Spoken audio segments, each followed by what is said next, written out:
Hey comrades, what's up? Hope everyone's doing great. Here for another series of Bond stories related to the event Blue Ocean Wave? Fuck. I think that's what it's called. Blue Water Island. That's what it's called. My bad. So, Blue Water Island. So to start with, we're going to go over Seraphim because they're very relevant to this whole situation. And where are my notes? There they are. All right, so we're going to start with Pepper, who is a member of Seraphim. So at some point we come back from a mission and we have an arm injury. So of course we have to go to the hospital. Sometimes the game refers to this place as the hospital. Sometimes they refer to it as the repair center. I'm just going to call it the hospital because repair center to me is a place where Nikkes would go to get fixed, right? And a hospital is where humans go. And Pepper and Mary, who are members of Seraphim, they're specifically doctors. I always thought Mary was a nurse for some reason, but it's very clear from her Bond story and from Blue Water Island that she is a doctor, or she was a doctor and she's still a doctor. And I think the reason I thought she was a nurse is because oftentimes they have the names of the characters within each squad have something to do with like they're kind of like related. So Pepper obviously is like Dr. Pepper, right? So funny, right? So and then Mary is like associated with I'm trying to remember. There's a book, Farewell to Arms, I think, where the nurse is called Mary. I'd have to look it up, but so I just assumed that's what they were going with in that situation. So, because I'm trying to think of like Dr. Mary or like, yeah. Anyway, so I don't know where I got that from, but anyway, so at the hospital, the counters, they trust Seraphim because they're like the best doctors in the whole arc or whatever, and they're Nikkes, and Nikkes all love the commander's throbbing virtue. And so they leave us alone with them. So we find so we're able to get situated in the bed, and we find like a comfortable sleeping position. And then we hear Pepper arguing with somebody outside our door. So we decide to go check it out. Out there, we find Pepper arguing with another patient, this redheaded chick. She's referred to as like kind of like a child. But I think she's supposed to be more of like a teenager. And the patient is refusing to get surgery. And then Pepper is arguing with her about it. And she's like, fine, I'll get the surgery if you get a boyfriend because you're always here, always busy and whatever. And it's great commentary on like doctors in at least media where it's like they're too busy to ever do anything for themselves.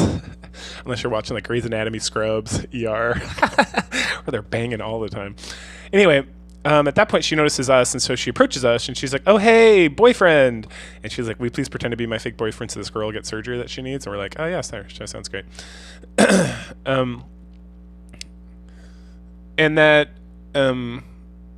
after she introduced... hold on, let's see what are things here. Oh, so then she lets us know that the reason why is not actually because this girl wants Pepper to get a boyfriend. It's that she thinks Pepper getting a boyfriend is impossible, and this girl is using like avoidant tactics to not get surgery because she's kind of given up on life. We get a little bit more of that later. But that, essentially the girl's given up, doesn't believe like surgery's going to do anything. It's just kind of a little bit hopeless, and she just wants to be left alone to like die, essentially. And so Pepper really wants to help her because even though there's a slim chance the surgery will be good, that there's still a chance and that she should always push for it regardless. So we agree to be her boyfriend. She introduces us as her boyfriend. The patient is a bit skeptical at first, but finally agrees to do the pre-op stuff. The next morning, Mary starts calling us. She's like, oh, hey, Pepper's boyfriend. And apparently hospital gossip has gotten around. So, and she's like, I already know the full deal, so don't worry about me. But there's a lot of people who are going to try to torture you because Pepper's like well-beloved. And the fact that she now has like a romantic partner, people are not going to like that because it's like simping, right? It's all these patients have this concept that like, well, there's always a chance that I could get with Pepper, but if she's already got somebody, then the chance is now zero. It's like what OnlyFans girls, or at least Twitch thoughts do, where it's like they're all married with like kids, but they don't tell anybody that because then their simps will be less like simpy, if you will. So we start getting a lot of inquiries about the relationship, and eventually we decide to go talk to Pepper about the whole situation. She's super busy, so we can't, and then we get a message from the kid who's doing the surgery. She calls herself Citrus Splendiman. And so we talk about her not thinking that she wants the surgery, not thinking the surgery will help, but as long as we treat Pepper good, even if she dies, she won't come back and haunt us because she loves Pepper, so as long as we treat her good, it'll be fine.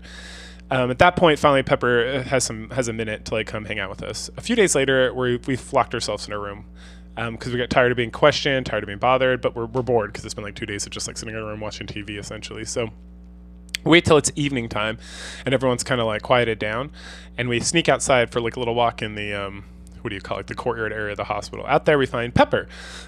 We find out that even though she's done with like her rounds, that she comes outside because patients will like wander out into like the cold night air of the Ark, which I always figured it was kind of temperate, but it's precious.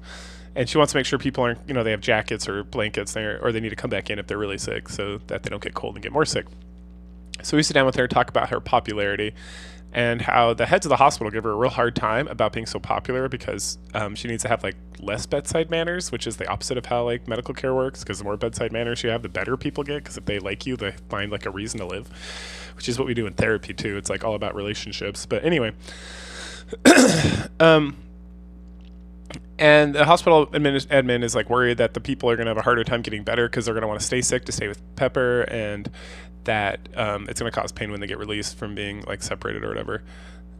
The talk turns to all the children that have been affected by the various terrorist attacks that occur. One of these girls is the Citrus Splendiman lady, the surgery, and how like they often come in like very despondent, like they're just it's like such a traumatic attack like out of nowhere that it's like it really sets their mental health back as well.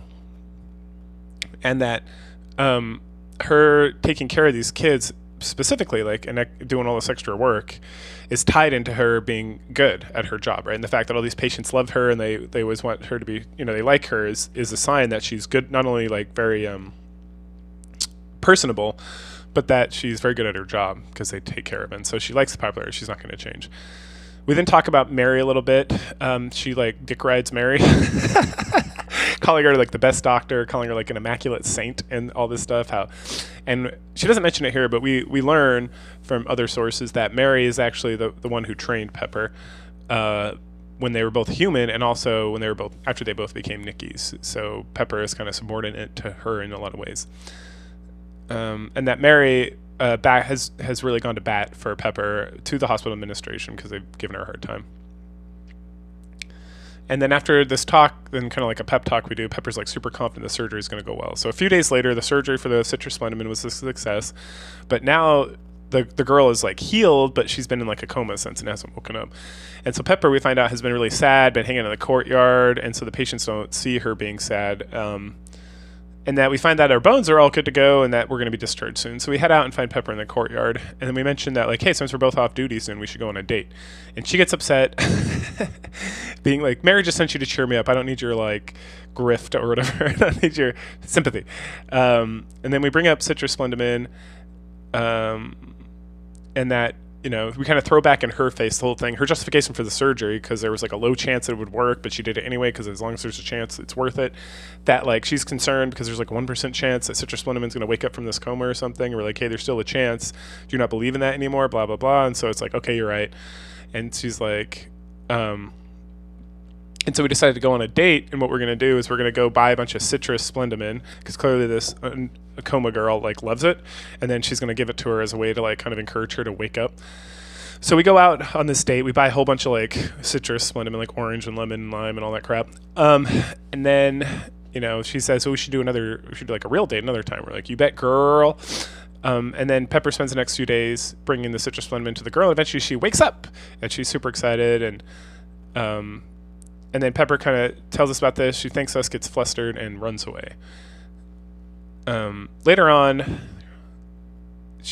Pepper's talking to the girl, Citrus Splendiman, and mentions that, the whole thing with dating the commander was a fake relationship.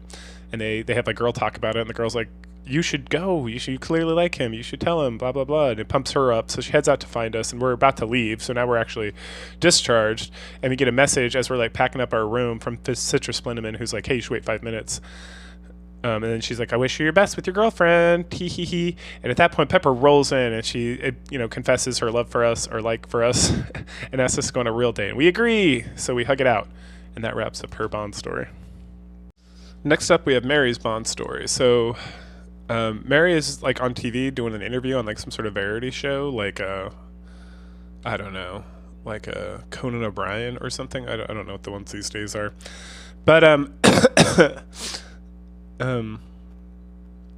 she's talking about how Nikkes don't have memories from before they're Nikkes, and how she doesn't have memories, but the one thing she does remember is that someone pushed her down the stairs, which caused her to become a Nikke, right? But for some reason, it didn't affect her medical skills at all. Later, as she's talking to Pepper and us, she gets contacted. Someone calling themselves Black Box, knows who Mary was before she became a Nikke and asks if she wants that information. She's going to have to do her a favor. A few days later, we're sent by Pepper to find Mary over at the hospital. And that when we're looking around, we can't find her anywhere. And then Mary puts out like a call that like, oh, hey, the commander's looking for Mary. He has an incurable disease. So Mary like rolls in as fast as possible. And I was like, I swear, no matter what, I'm going to cure you and you'll do the best. And like, I'll be with you every second, yada, yada. Because all Nikkes want that that erect virtue that the commander's carrying around.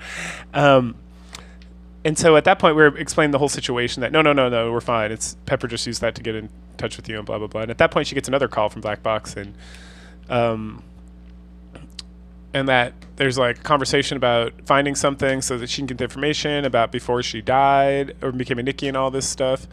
And she's about to go, and we're like, no, we're going to come with you, and yada, yada. And she's like, all right, fine. So she brings us along. So we head over to this church, and at that point, Mary tells us the story. And she tells us, like, this funny story about, she's like, oh, there was a doctor once who was completely broke down after, like, a patient died, and they were just, like, struggling through life and having a real hard time justifying what they were doing. And at that point, they were approached, and it was about joining with them to make some money by turning humans... The comment was to her was like, hey, you're going to help us make humans more valuable. And what she did, she started falsifying records of patients to kind of have a justification so that they would be like qualified to be Nikkes. Even if it was like, oh, maybe this patient could get better, and there's like this treatment, she would like falsify the records and be like, there's no chance of them getting better. They need to become a Nikke. And that she kept all these records that she falsified in like a black box for some reason. And of course, she was the doctor. Right. And then she also talks about how like, this is a whole odd thing with this Bond stories, because like we know from previous Bond stories, previous stuff that like generally all Nikkes get their memories removed from them. Right. And so the whole story about like being pushed off the stairs is a true story.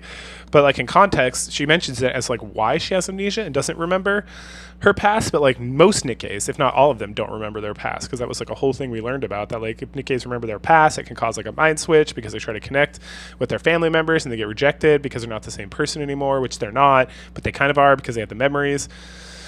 And it's just caused a lot of problems throughout time. So the fact that she does remember is like very unusual. This doesn't really go into that. This is just like pulling in our prior like knowledge of it. So this is clearly not fully in sync with like the general lore for whatever reason. But anyway, so she was a doctor. She didn't lose her memories. So she was the one who was doing all this shady business and causing all these problems. But she lies about it because she doesn't want to like live with the guilt or whatever. And at that point, she sedates us so that she can go meet one of the old conspirators, this Black Box person.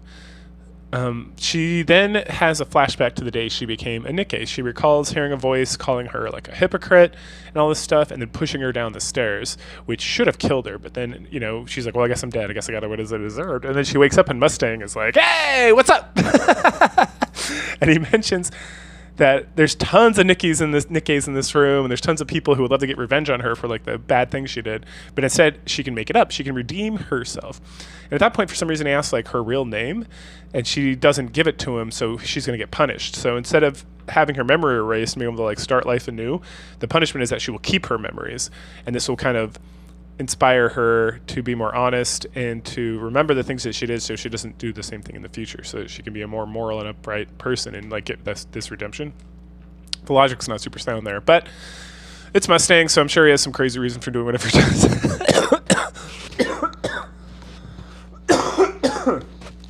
Excuse me. Okay, so back at the present, she arrives at the location to meet up with Black Box, and no one's there. In fact, the person's there to kill her, so they're going to blow the building up while she's in there. But right before the detonation go off, we show up. She's like, holy cow, I gave you a sedative. How are you here? And we're like, oh, we shot our hand. So the sedative wouldn't take effect. And then we are able to like go back and forth with her and convince her that she needs to keep redeeming herself and helping people and not just give up on life. And so we're able to, with the aid of Shifty, get out of the building before it explodes. Later on, there's a news report informing us that Black Box... informing Black Box that they're that the actual Black Box that Mary brought that was going to get destroyed, because the co-conspirator, it looks like, was was trying to kill Mary and destroy the evidence that they had any connection to like this whole thing that was going on. So the news reports that they survived, and then he's like, fuck. And then D shows up. You remember D from Perilous Siege, right? Yep, D. So she shows up, and she's like, what up, motherfucker? And kills the guy. And then she kills him, and then like leaves a message indicating that like her superior is also part of this like conspiracy, and that he did a good, like, it's like, hey, we're trying to keep this thing under wraps, motherfucker. Like, you made a big scene of it, so now you have to die. Dun, dun, dun. Anyway, back at the hospital, Pepper is super pissed, then leaves. Because Mary was like almost got killed and like all this craziness. She doesn't know anything about the pushing down or like her past memories or anything. She's just mad that Mary was almost injured and wasn't saying anything about needing help. After she's gone, Mary mentions, she's like, oh, hey, you know that person that pushed me down the stairs? It was Pepper when she was a human. Oh, snap. But Pepper doesn't remember, right? So if we can keep it a secret. And she threatens us, and then we agree, and then she kisses our injured hand and thanks us for being her accomplice, ending her Bond story. All right, so now that we know more about Seraphim, it's actually super relevant to this event story, Blue Water Island, which is, thank goodness I chose to do them. It was just like happenstance. Like, I don't really plan this stuff out, so sometimes I just luck out from being Sicilian. I don't know. Just stumble into like the correct answer, and the correct answer was covering Seraphim before we cover Blue Water Island, because it's extremely relevant to like the story of this event. So lucky me. All right. So we start off with Nikke, the AI of the Ark. She calls a meeting with all the CEOs and Anderson and talks about how they're running out of resources, and they discuss things they can do. They go back and forth a little bit. Then Balamung, the kind of like derpy commander, or not commander, God, what do they call these guys? Like assistant directors or whatever? Deputy directors or whatever. He mentions that there's a document that's been passed down in his family that talks about a big island nearby that has like a bunch of resources they can maybe go mine, but they got to send a group out there to investigate first. And so of course that's going to be the counters. So over at the outpost, the counters are talking about the trip. They're super excited. They're like, how are we going to get over there? Are we going to use the Admiral, which is helm, mast, and anchor, and their big ship? But it's like, oh no, they just keep it in like the pool over here, and we can't go underwater, and we can't like swim because we're so heavy because we're giant machines and all that stuff. And then Leader shows up, and it talks about like technology and all this stuff, and she's like, oh, I got this device we're gonna plug over there, and it's gonna like examine all the resources in the area and kind of figure out what we can use and can't use, and that she's gonna come with us to help with the thing. And then she mentions like, oh yeah, they're sending a whole bunch of help. It's not gonna just be me and you guys. It's gonna be like a whole group. And at that point, Freema and Sugar show up, and it's like they're not gonna be very helpful, but okay. And then Pepper and Mary. And then we talk about how we're going out to like a tropical island, so it's going to be a lot of work, but then maybe we can play too. And Neon's like, hooray, and pulls out a water gun. And she declares that she will become the master of water power, and so water power and fire power combined. At that point, we're about to head out, and we run into Yan. And it's like, oh, you're coming too? And she's like, well, not officially. I just, if I can make money, I'm going to go. And we're like, well, why should we let you come? And she's like, because I got swimsuits for the girls. And she, yeah, boy. And then we have a fashion show. And Pepper, who looks super fucking hot all of a sudden. Like, I was like, Pepper. And then she puts on this swimsuit. I'm like, wow, she's stacked. That's awesome. She's got like that lowly stackness. She gets super embarrassed, but looks hot as hell. And everyone looks pretty good, except Freema. She just kind of looks like, I don't know. Freema's got like a super nice rack, but it's like impossible to see in most ways until you get like some of these like drawn out shots, because sometimes they do like actual art of her, and it's like, wow, she's banging. Or like if you do her treasure, which I covered a couple of things like a while back. Anyway, the only people who don't get swimsuits are Ainz and Sugar, right? I don't think there's justification for Sugar. She just like doesn't put a swimsuit on. Ainz, there's a whole thing about Ainz not getting a swimsuit, or that she does have a swimsuit, but she's not putting it on yet because she wants to use it as like a celebration after they complete the mission. And if you play this game at all, you do know that you realize that Ainz does have a very sexy swimsuit. That comes up later. But we get that in like a different story, a different event. Okay, so then we head out and we find that there's a sea road. And the sea road is this plot of land. This is like a phenomenon that happens in real life too. It's this plot of like land that we can like cross that connects like the island to like the mainland. But at times it will like disappear. We don't know that yet. I mean, I know that because I know how the real world works. And that there's no reason for like an island to be connected to like it's like a ridge line, right? Because like the thing with like islands is essentially islands are the tops of mountains that are underwater, right? And so then if you have mountains connected to like other mountains or connect, then you're going to have like this kind of like ridge line that maybe is not as high as the top of the mountain or whatever. And then it kind of like moves to like different areas. And so underwater it's the same thing, but it's like, it's not like an actual road, right? But it appears as this road. Anyway, so that's enough geography class for today. Anyway, so they see the sea road and they're like, awesome, let's go. We don't need a ship. That's great because it'd be really hard because we have to build a ship. And Leader could do it, obviously, and she does later, but Neon heads out, sees that it's fine, and then blah blah blah. So we all head over on the thing, and we find this like beautiful paradise island, kind of like a Hawaii island or like Okinawa or whatever, wherever you're coming from. And then Leader's like, all right, so we got to set up shelter. We're going to build a clinic over here. We're going to do, like, Jan wants, like, a juice stand over here. And then there's a power plant over here that I found. I'm going to go see if I can get it to work. So you guys start working on the shelter, and I'm going to start working on the power plant, and then we can build the clinic and all this stuff later. And then they talk about raptures, and, like, water raptures really aren't a thing in this game, like, necessarily. Like, there are the occasional, like, murmurings of it, but generally raptures are on land or air. So Ainz brings up, anyway, that they should set up some decoys and stuff. And so Sugar's like, yeah, I'll go with you. And this is obviously to get them out of here because they don't have swimsuits. Because if we're looking at, like, the real-life ramifications, they didn't have these costumes ready or they were going to sell them later. And so they need to get out of here because that's not what this is about. This is about girls wearing swimsuits. And so Ainz hops on the back of Sugar's bike, which is like Black Thunder or something, and they drive back. They drive over to the mainland to set up decoys over there, so if there's no raptors going to come to the island. At that point, Leader gets everyone working. Like I said, after she gets the power plant working and the shelter, like the dorms or whatever, set up, they start working on the clinic too. And then after a while, Ainz and Sugar haven't come back, and there starts to be some concern. But hey, whatever, there's a beautiful sunset and whatever, so we're going to just sit and watch and wait. And we end up talking to Mary about why Pepper and her are here. And the whole thing is like, well, we kind of understood that because this is an island surrounded by water, there's not going to be like raptures here, but because there's not raptures here, there's going to be more animal and plant life because they're not storming around destroying things and whatnot, and hence there's a higher propensity for poisons and other diseases, and just kind of like, the plan is to be out here for a few days to check out these resources, so we want to set up a clinic just in case anything happens, so we don't have to head all the way back to the Ark and whatnot.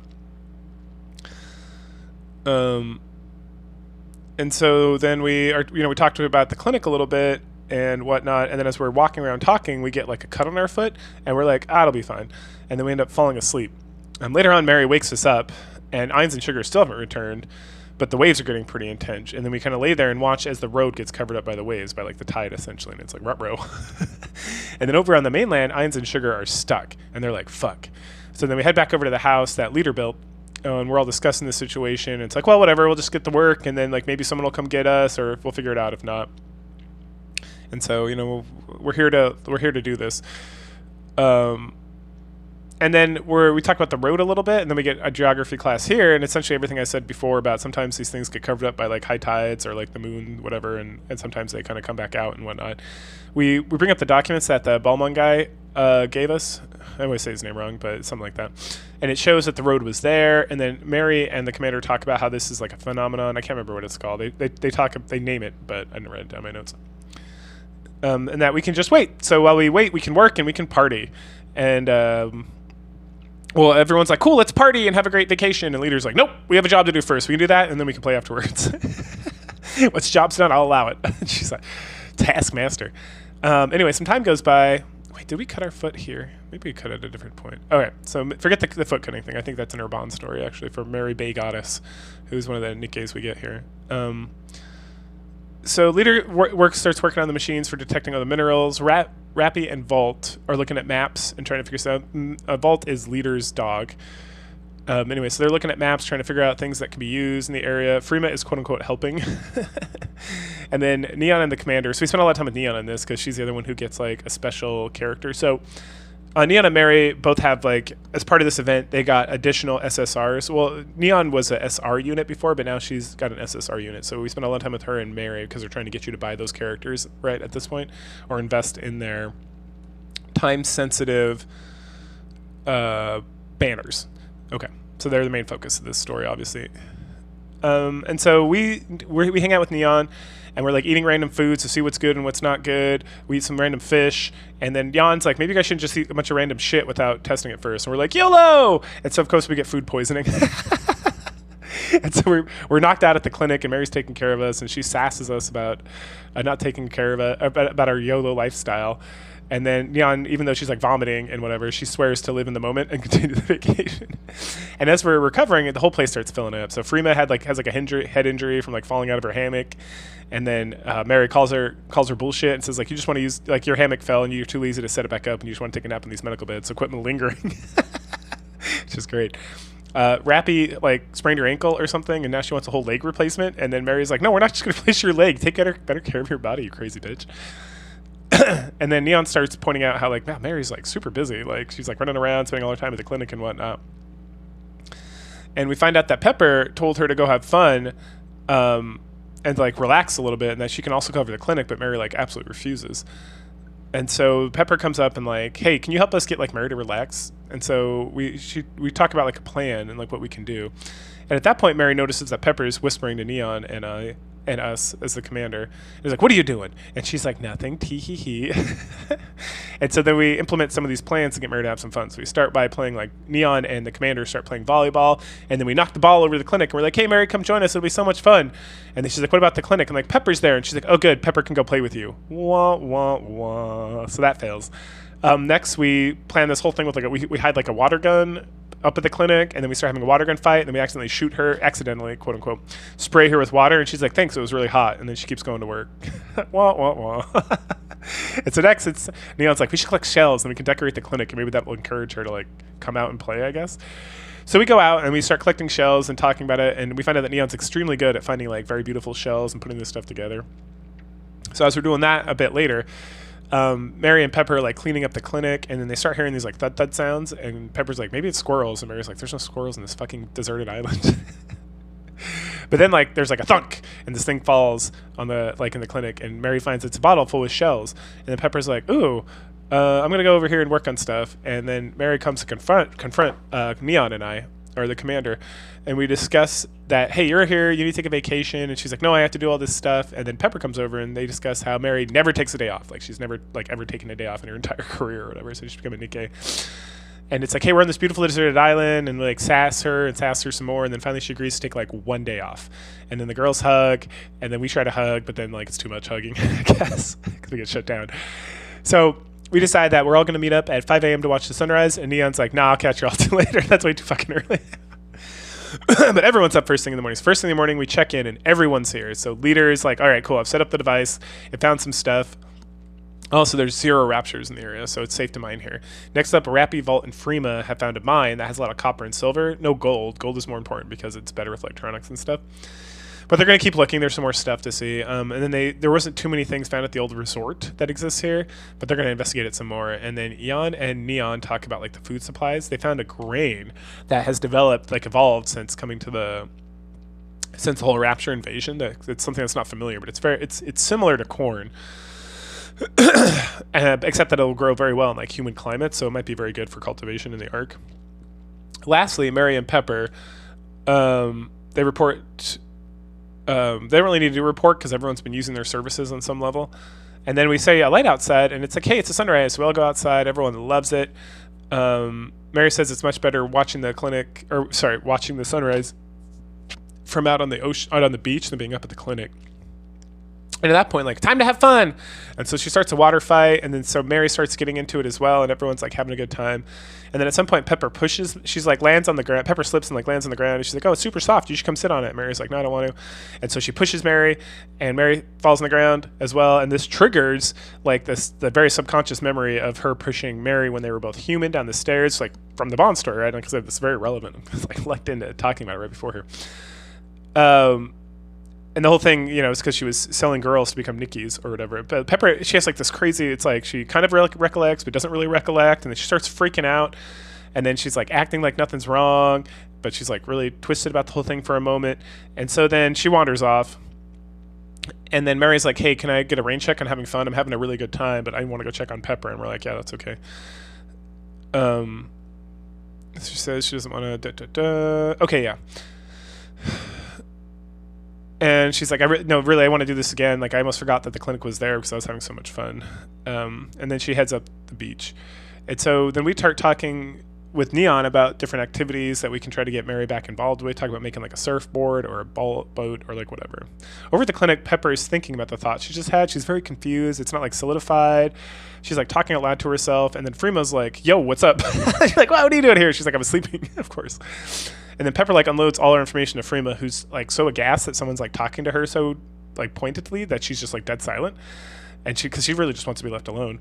And then Pepper starts putting all these things together. And then Freema's like, maybe you should just go talk to Mary. And Pepper's like, you're the best, Freema. I'm always going to come to you with my future issues. And Freema's like, please don't. How about you just get coffee from me instead?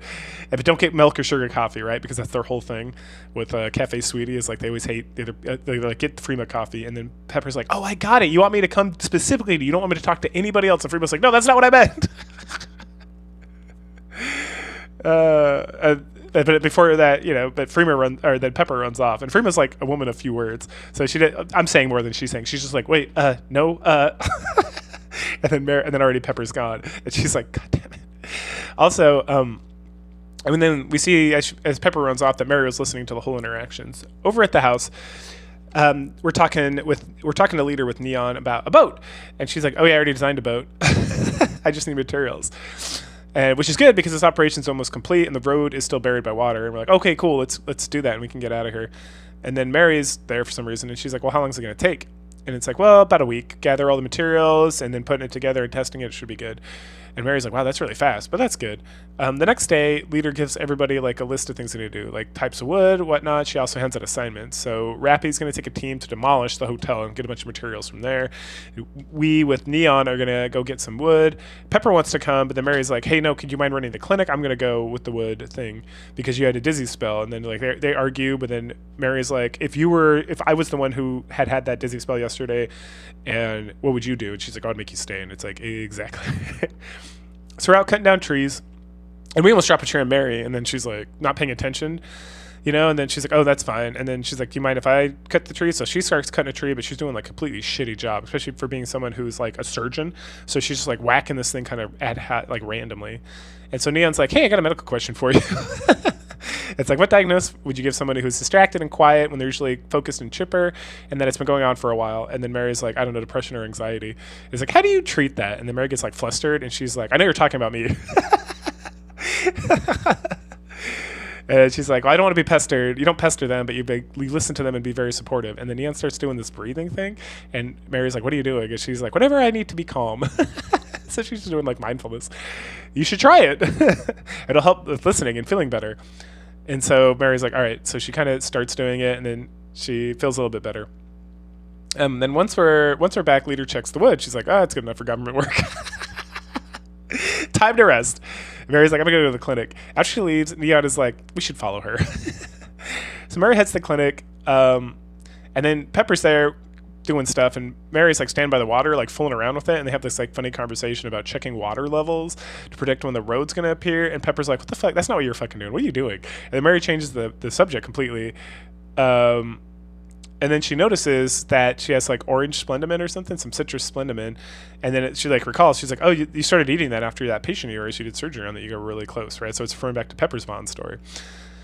And then she starts Dick Red and Pepper talking about how great of a doctor she is, how she never forgets her work, how she's like, the patients love her, all this stuff. Pepper is like exceedingly flattered. And all this memory that she was kind of getting maybe is like completely gone at this point. Like, it's just like she had a temporary like relapse into like maybe having a memory about this, and it wasn't firm, and then it like all went away.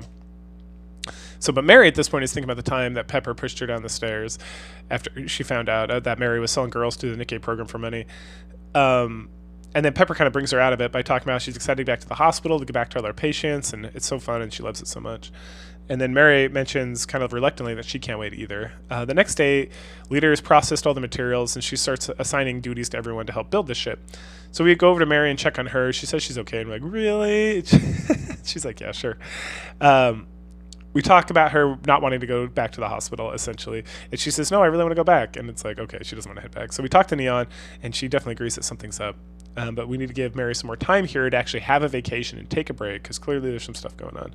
And Mary at some point mentions to herself, like, I need a miracle to stay here or whatever. And then she says something about it being a miracle for them to be able to stay here and vacation more at this point because they all have duties. And then Neon's like, let's make this miracle happen. So then we go around to everybody to convince them to stay on vacation longer, and there's not a single person who like is like, no, I want to go right now. So we start with Neon. She's like, I'd love to stay here longer. Real ocean, real juice. Freema's like, gets hypnotized by Neon. She's like, what's up? And she's like, oh, listen to the frozen forest. I want you to think of a frozen forest. But essentially hypnotizes her so she falls asleep, and while she's like falling asleep, she's like, you want to stay as long as needed? And she's like, yes, I do. I don't want to go back to work ever. We walk up to Rappy and we're like, hey, Rappy, we want to stay for a couple more days. And Rappy's like, roger that, sir. God damn it, Rappy. No problem. And we're like, really? And she's like, yeah, if you want it, I trust you. I trust that everything you do is 100% what we need to be doing. We go to Pepper and she's like, oh, I know why you're here. You want to extend time for Mary so you can have her vacation. I love it. I want to help. And lastly, Leader, we go up there and we're just like, hey, well, when we walk up, she's talking to Vault about leaving and how Vault doesn't want to leave and all this stuff. And then we're like, hey, push back the date. And she's like, why? She's like, and we're like, we don't really want to say because we're trying to keep it like kind of on the down low, but someone needs a longer vacation. And then Leader is like, is that person someone who works at the clinic nonstop and has been acting very strangely lately? And they're like, yes. And she's like, I'll help you keep a secret. This is what we're going to do. So she comes up with this plan where we go get some more materials, but this time the materials we get are shit. And then she's going to add them to the boat. So the boat like breaks, and it breaks in a way that we can't go, but that she can easily fix within like a day or so. And so we execute on that. We get everybody going to the boat, getting ready to go, and then we push the boat out and it immediately breaks. And we're like, oh, well, I guess vacation's extended. What are we going to do? And then secretly, Mary's like psyched. Like we get some of her inner thinking, and she's like so happy this miracle occurred and that she can actually take some real R&R because she's really enjoying herself here because she hasn't had like a break in forever. And at this point, it's kind of weird because it's... So the weirdest thing about this event, and I'm also talking about this here, is it goes from like Mary being like, I love being a workaholic, to then like this thing with Pepper, and you're like, oh, is this where this is going to go? We're going to like deal with this issue of like Pepper having killed Mary while at the same time being her mentor, like as a human and a Nikke and stuff. And it's like, then the whole thing turns into like Mary just wants to like extend her vacation and not have to like go back as soon. And then, which has nothing to do with like Pepper and hers like prior relationship as humans, like Pepper calling her out. And then we get to like the end of the bond or the end of this event, and then it like comes up again. And it's like, it's very bizarre because it's almost like two different stories were written and then they were compiled together. Like I would say from a story writing perspective, this is the weakest event this thing's had. Like, you know, because some of these stories are kind of just like silly, fun little events, but they're like consistent within. Like this is the first time where it's like, I feel like there's not consistency within the story. Like there's like two separate things occurring that are causing problems for Mary. One being that she wants time off, and the other thing being that she's concerned that Pepper is going to remember her past and it's going to cause problems. But like the thing with her remembering the past, like it happens for a second and then there's like, and then Mary's concerned about it, but then not concerned about it, but then concerned about it again, but there's no resolution to it really. It's just like, oh, Pepper just doesn't remember. There's not like at some point, because I kept expecting the story to go in a way that like Pepper's like, I remember, but I forgive you, and like you've done so much good, and I like you are not the same person as before. Like that's it. Just like a simple line like that never happens, right? There's like no resolution to that, like this potentially like friendship destroying event, and for realizing the reason why Mary's a Nikke and stuff. And we get like a little bit of resolution, sort of, but it's like very, I don't know if it's like a Korean to like an American perspective issue or like a, right? Because I'll get to it, but it's just like, for me, it's like, I got through this and I was like, that was weak as shit. There's like a follow-up or two. Like this event actually has like a literal like continuation in like a future event that's going to be like in 6 weeks or whatever. 6 weeks from me posting. It was like 2 or 3 months later when this stuff actually came out in like 2024. Yeah, I think that's when it came out. Anyway, back to it. So cool. We get some R&R. So what are we going to do? We're going to have water gun fights. We're going to go on an evening walk with Mary, walk a dog. We talk about being married and how precious. And then, you know, we sit with Mary and we go like, Neon makes her like a necklace full of shells and whatnot. And eventually Neon falls asleep on Mary's lap as we're like watching the stars and everything. And it's all very cute and romantic and whatnot. And the whole thing was like vacation at this part. And then we get back to like Mary revealing that she talks about how Pepper might have remembered that Pepper might someday remember that she pushed Mary to her death. And then she talks about how like when Pepper was still human, so Mary's now a Nikke because she got killed, and Mustang brought her back as a Nikke, but that she followed up on Pepper, and Pepper started to spiral, like right? It felt really bad, got really depressed, and it almost seems like she killed herself. Right? It doesn't say it directly, but it almost seems like just a kind of hints that like Pepper might have committed suicide before she became a Nikke, right? Because she felt so guilty about killing Mary when she was like human. So we comfort Mary about this whole situation, and we remind her about the stuff we talked about in her Bond story about redeeming herself through helping other people and whatnot. She's super appreciative and starts to cry, agreeing that she's going to go back and that she feels better about going back and doing it, and that she wants to help. She wants to work with Pepper to help people and whatnot. And then we hug her as she cries, and the night continues onwards. The next day, our leaders fix the boat. And it's like, all right, time to go. But the boat can only kill 2 Nikkes at once, so then everyone goes across 2 by 2 until it's just Mary and us. And then she mentions like all the good memories and that, she'd love to come back and do all this stuff. And we promise her that we will bring her back someday. And she's like, are you really making that? And we're like, yes. And that's and then, there's future men. Anyway, so then we switch over to Ines and Sugar, who are they've been like camping out and they're starting to get on each other's nerves. Well, Sugar never cares about shit. So Sugar's starting to get on Ines' nerves. And then we all roll up, and then Ines is like, I can't help myself. And she gives us like a super big hug, and we all talk about the boat. And then right then, the road comes up. Like the tide changes or whatever, and like the road reappears. And we all laugh about how fucking ridiculous it is. And we built this boat, and there was all this stuff, and the miracle of like trying to get back. And we could have just waited like another day, and we could have just crossed by the road. We then get a little montage of us talking about like, hey, we came back, and some people were just like, yes, back to work, like Leader. Some people were like, oh, I hate work, like Freema, of course. And some people were neutral about it, like Neon, who was like fine with it either way. We then head back to the hospital with Pepper and Mary. Mary gets super nervous as we like pass the steps, literally the literal steps at the hospital where Pepper pushed her to her death as humans. And she's like, hey, Pepper, are you remembering anything right now? And Pepper's like, no, why would I remember anything right here? You're being kind of weird. And then like a bright light flashes, and all the people in the hospital, all the patients are like, they throw a celebration party because I guess it's been like, this is like the anniversary of when the hospital was built, or when Mary first started working at the hospital or something. And everyone's like gratitude, and there's like cake and presents and whatnot. And then Mary's like overwhelmed with joy and such. And then we get, later on, she's just kind of by herself. And she's like praying. She's thanking God for the opportunity for the break she had, the rest and relaxation, and the chance to just kind of process some of the stuff that's happened in her life. And oh fuck, I hit like the home key. Hold up, there we go. And the opportunity to take care of people in the form of redemption for herself. Later on, we're with Anderson getting a report. Everything looks good on the island. It's going to provide relief, not permanently, but for quite some time. It's like, everyone wants to give you a reward. What would you possibly want? Like all these people in the government are like, we should give this guy a reward. He's great. He's doing all this great stuff. And we're like, can we go back to the island on vacation, but a longer, like real vacation this time? And he's like, yeah, we can do that.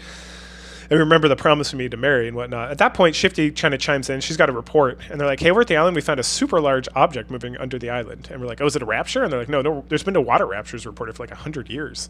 And it's like, we're going to have to send you in the counters to go investigate it. And so he's like, oh, you're going to put your vacation on hold. You got work to do. Dun, dun, dun. And that's the end of the event. And then after it says like the end of Blue Water Island, it says to be continued in See You Again, which I will get to in 6 weeks from this. So if it's already, God, it's going to be like August or something. If you're watching this at the end of 2025 or in 2026 onward, then you can look it up right now. But cool. All right, now let's talk about the 2 banner characters. So the first one is Mary Bay Goddess, right? Okay, so her Bond story begins. So even on the deserted island, Mary is busy being a doctor. After dealing with all the members stuck here, she deals with us. She mentions at this point that with no ARC medical facility, she wanted to make sure everyone was okay. So we invite her to go for a walk, to enjoy some of her vacation as she keeps keeping herself busy. She accepts, and we talk about the clinic, we talk about her health, about complacency, since we know nothing about the abandoned island, and that she wants to make sure people are getting help and aren't doing dumb shit. At that point, we feel a sharp pain in our foot. But since we're idiots and we don't want to worry Mary, we just don't bring it up. So the next day, we have a high fever and we're vomiting. Mary checks on our condition. It's getting worse. She believes that we must have been poisoned. And she has a bunch of antitoxins, but she needs more information to find out exactly what is giving us the poison. But she doesn't want to freak everyone else out. So at that point, Neon stumbles in. She gets shooed off. We then call her our accomplice, as we've been her accomplice, right, from her previous Bond story about keeping her secret. Now she's keeping our secret because we specifically don't want to worry of anyone else. We want them to enjoy their vacation. So at that point, she starts to undress us to examine our body and find out what's going on. And at that point, we finally mention the foot injury. And she's like, Jesus Christ. So she checks it out, and she's like, it must be a sea urchin, but I got to figure out which kind. So she contacts Jan, convinces her that if she collects a bunch of sea urchins, it'll be of some sort of monetary value. And so at that, Jan goes off, comes back with a box full of urchins from the beach. They lie. They're like, oh, what's wrong with him? It's like, oh, he was drinking too much. He's tired. And she's like, oh, okay. After she leaves, Mary starts poking herself with the urchins, talking about how before they came out, she got this experimental body. And so this allows her to kind of test poisons on herself without getting any effects. And then when she finds the right one, she looks into it and she's like, uh-oh, this if we don't cure this could cause a permanent condition like paralysis. And so we got to figure out this antitoxin for it. She looks into it and finds that she doesn't have an antitoxin for it. So if we have to figure something else out. So she takes us over to the dorms that we have kind of set up. And she heads out with Rappy and Vault. Rappy mentions that she knows something's wrong with us and that she wants to help and that she'll be discreet. And then so Mary mentions that she wants to go to this like tree that Vault found that had this like very stinky fruit or whatever. And once we find it, we don't see any fruit here, but what we do is find his birds. And it's like, well, if we can catch one of these birds, we can figure out what is like, somehow they're going to be related to like developing an antitoxin or whatnot. So they try for a little bit. They're not able to capture any birds. And so they decide to set up a trap, but Rappy's like, I already tried setting up a trap. These birds are fucking smart. And so Mary's like, I got an idea. And so then we flip over to Freema, and Freema is laying there sleeping, and she wakes up and grabs a bird that's like on top of her because she's super, super good at fighting, apparently. And what happened was that Mary put a bunch of fruit around Freema, who's like totally passed the fuck out. So the bird didn't see any problem with it. But as soon as Freema noticed like a threat, which was the bird, that's when she woke up and caught it. And then Freema's like, sounds good, and goes back to sleep. It's just like TLDR. Mary then explains to Rappy what is going on and that she needs to use the bird to find that the birds have like an immunity to the specific urchin and that somehow they're producing like an antitoxin and that she needs to find what's giving them that immunity so that it can be she can use it on us, the commander, to cure us. And she talks about it's not like any of the fruits or anything for some reason because she tried all that, so it must be like a fish. So it's time to go fishing. So she heads out. She finds Neon just fishing, and she's apparently an expert fisherman. She like caught and ate all the fish already, so now she like runs into the ocean and immediately comes out with a whole bunch of fish, including specifically the one that Mary figured out that she needed. She hands it over and then she goes out to fish some more. Mary gets back to the dorm with the antitoxin and it works. But there's a lot of pain from like the toxin being worked out of our system. So it's like more vomiting and more like soreness all over. And then we talk a little bit about the whole sin and redemption thing for Mary's, like the regular Mary's Bond story. And just kind of how she feels she needs to do so much to make up for her past. We comfort her about the whole situation, and then she gives us like a smoochie-potamus. The next morning, we wake up and Mary's sleeping nearby. We're feeling great. Things are going well. And in fact, too great, because our dick is huge, which apparently is a side effect. And Mary wakes up and she's like, I need to examine it, being a doctor and all. And then it's like, ... Yep, here we go, boys, finally. And then she winks at like a special treatment, and then the game's like 2 hours later, and it's like, so of course we fucked. Then even afterwards, so we fucked Mary for 2 hours with our giant dick that we got from like our antidote, and then later on we're just sitting on the beach, and Neon walks up and she's like, "You look flushed," and Mary, you look glowing. Oh man, I love the innuendo. Yeah, of course we had a bunch of sex for 2 hours, and then Mary gives us like a wink and is like, "Shh." It's another secret that we get to keep between the two of us. All right. Lastly, here we go. We got this is gonna be like an hour-long video. Jesus Christ. We have Neon, Blue Ocean. So her Bond story is we're trying to relax on the island, and then Neon runs up. Crisis! Her water power is not as good as her fire power. Just truly traumatic. And she's like, I've been training, and it's not working. And we're like, what do you mean? Why do you want to get your water power up to your fire power? And she's like, oh, my dream is to reduce this boulder to dust with water power alone. And so we're like, what boulder? So she takes us to this boulder that's apparently the size of like a 5-story building. It's like just a gigantic rock. And we're like, Jesus. And then she talks about how she read about all these ancient civilizations and how they were able to use water to carve stone, so that with enough training, she should be able to do the same thing. And it's like, well, tell us more about this training. And essentially, she describes like just laying in the water, pouring it over her face, like giving it sweet kisses. So we're like, it's more like befriending water. And she's like, all right, I'm going to do this. And she runs out into the water and almost like drowns. And we have to like drag her out. And we're like, well, maybe we could try doing something else to like train your breathing away. And it's like, how about you just use like a bucket of water instead of like submerging yourself in water where you're going to die. And so she does this for a few hours. And eventually she's able to like hold her breath for 100 seconds, which is pretty good. But it doesn't seem to have improved her boulder destruction capabilities at all. And then we propose maybe we just need to talk to a weapon master. Maybe that's the problem. So we go and track down like some white porcelain.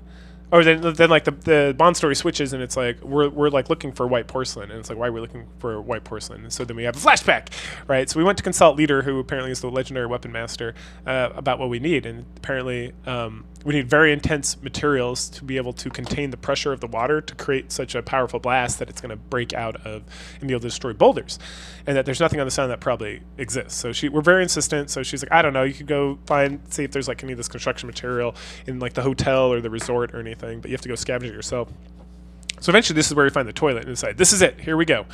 So we head back to Leader, and then we go back and forth about the dignity of turning a toilet into a weapon and using it. And then finally Neon's able to convince Leader that she can do it because she can do anything, and if she can make this toilet, it's like into a weapon, then it just proves that she's like the greatest weapon master of all the land or whatever. And so Leader makes this thing called the Mega Hydro MK4, which essentially is just like a cannon with the toilet as like the pressure cooker for like the water with a big massive gun barrel. Neon goes back and forth about it, and she's like, I don't know, maybe I don't want to use a toilet as like a water. And we're like, well, function over form, right? And she's like, yeah, you're right.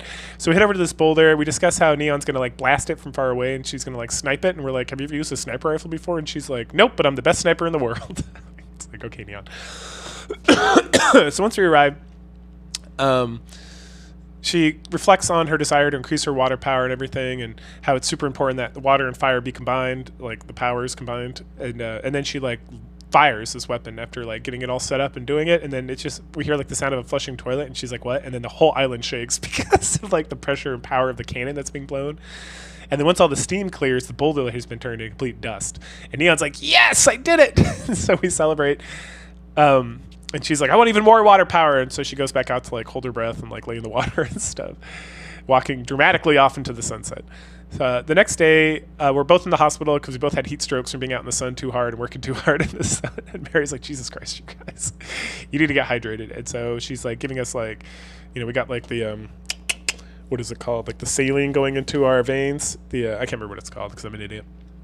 And then she goes off to get juice. And Neon's like, I'm going to go get more water power. And so she starts like sneaking off, and she's like, Commander. And then we're just like, nope, hell no. We're just like, shh, shh. That ends her Bond story.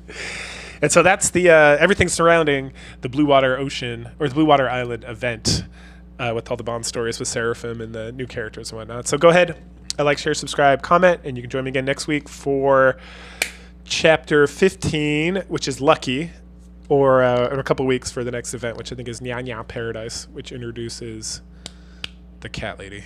I can't remember her name off the top of my head because I never use her. Anyway, talk to you guys later.